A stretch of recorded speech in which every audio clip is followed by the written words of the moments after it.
L'association EMA a été créée en 2010 par 4 rotariens du club d'Arras. D'où le beffroi sur son sigle, mais également le caducée pour exprimer son activité médicale.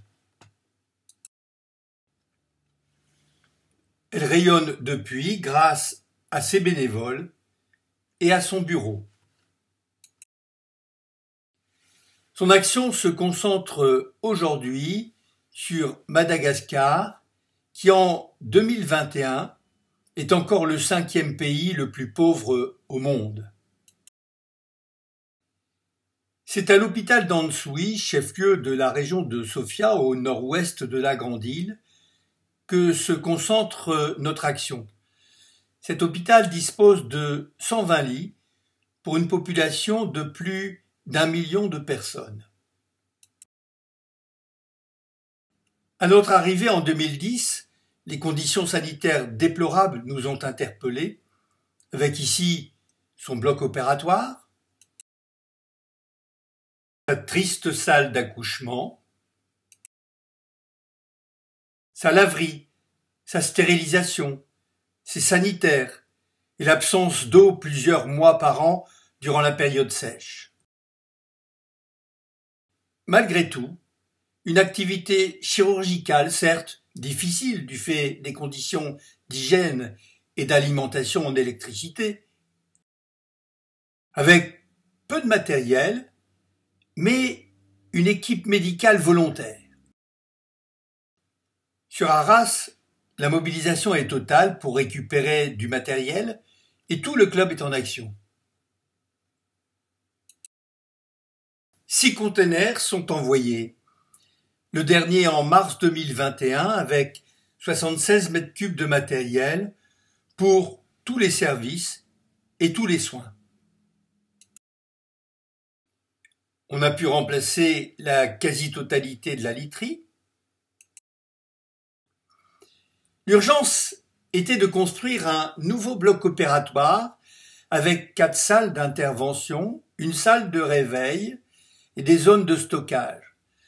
L'impossibilité de faire ce projet dans le cadre du Rotary a justifié la création de l'association EMA, qui est une organisation partenaire rotarienne avec 100% des membres du conseil d'administration qui sont des rotariens. Nous avons suivi régulièrement les travaux et en juin 2014, le bloc est opérationnel. C'est au dire du ministère le plus beau bloc opératoire de Madagascar. Il a été inauguré par le président malgache en 2015. Les salles d'opération sont grandes, lumineuses, bien équipées. La réhabilitation de la maternité a été notre 2e chantier. Il était prioritaire vu l'état important du délabrement des bâtiments et également vu la motivation du personnel médical. Tout a été réhabilité, du sol aux toitures, en refaisant tous les carrelages, tous les sanitaires. Elle est actuellement moderne et parfaitement équipée. La mortalité maternelle a chuté des 2/3. Nous avons réalisé 11 missions médicales depuis 2015 avec un rythme qui ne fait que croître. Tous les missionnaires sont bénévoles et prennent en charge la totalité des frais de leur mission.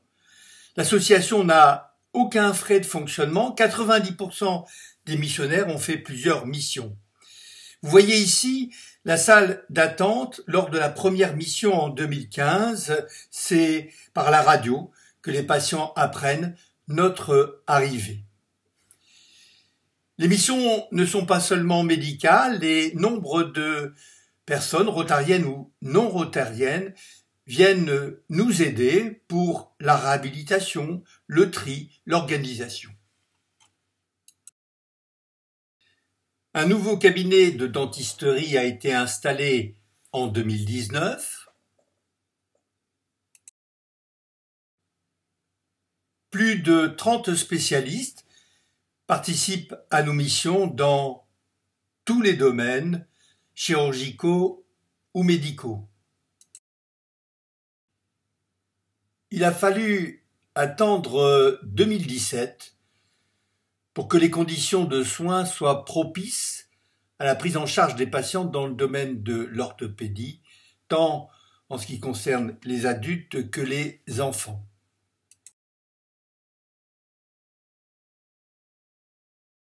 Doris est un petit garçon de 3 ans que nous avons vu 6 semaines après une fracture ouverte du tibia. Celui-ci sortait de sa peau sur 10 cm et il a fallu enlever cet os nécrosé et infecté. Nous avons longtemps pensé que seule l'amputation était possible pour lui. Mais nous avons fait une autre option et sur 18 mois, 3 interventions ont été nécessaires pour reconstruire la partie enlevée. Aujourd'hui, il marche et il a retrouvé le sourire. Tazilette a 16 ans quand on la voit avec ses déformations à peine imaginables. Elle n'appuie pas sur ses pieds pour marcher. La déformation est complexe et ce, dans tous les plans. Elle sera opérée des 2 côtés à 6 mois d'intervalle. Elle a repris aujourd'hui un appui normal, marche et elle a également retrouvé le sourire. Les congrégations religieuses locales nous aident pour repérer les patients chez qui une intervention est nécessaire. Elles nous aident également dans le suivi et dans la prise en charge pour la rééducation. La chirurgie plastique est également un autre miracle pour ces enfants qui retrouvent un visage tout à fait accueillant. Le matériel à disposition nous permet d'envisager la plupart des actes chirurgicaux.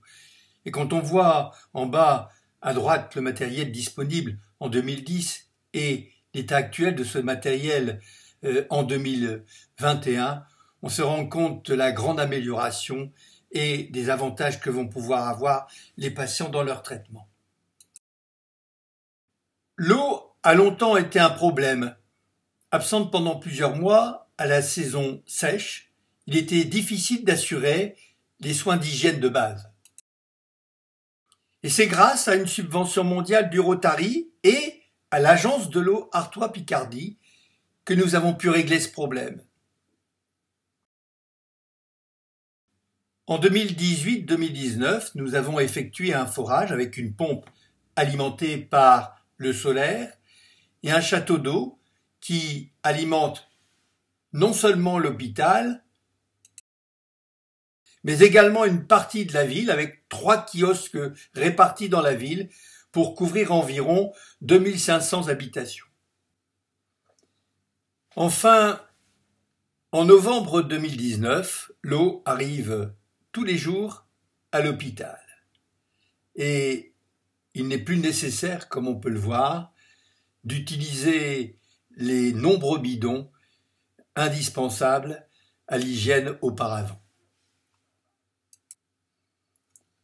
Et c'est un grand pas pour l'hygiène hospitalière, au bloc opératoire, mais également dans tous les services, car sans eau, il n'y a pas d'hygiène. Il nous faut encore faire bien des choses, poursuivre la rénovation et la formation des équipes soignantes, assurer l'entretien du matériel que nous avons amené. Le service de chirurgie doit être réhabilité, car s'il y a de l'eau, il n'y a pas de sanitaire et les bâtiments sont totalement délabrés. Toutes les salles sont dans le même état. De même que les sanitaires publics, la salle de soins. Les toits fuient. L'ancien bloc opératoire avec la laverie et la stérilisation sont également dans le même état. Des plans de réhabilitation ont été réalisés avec les dirigeants de l'hôpital et des services sanitaires. Le budget nécessaire est de 200 000 € qui peuvent être supportés à 50% par les fonds disponibles de l'association. Nous envisageons de motiver tous les Rotariens pour poursuivre avec nous cette belle entreprise. Tous les ans, nous organisons des dîners d'huîtres qui rassemblent plus de 500 personnes, apportant une aide conséquente à la poursuite de nos activités. Nous ne pouvons que remercier tous les bénévoles qui se rendent sur place, qui organisent nos soirées, tous les Rotariens de notre secteur qui, avec d'autres associations, assurent un soutien continu. Le bureau d'Emma et tous les adhérents de l'association sont également remerciés.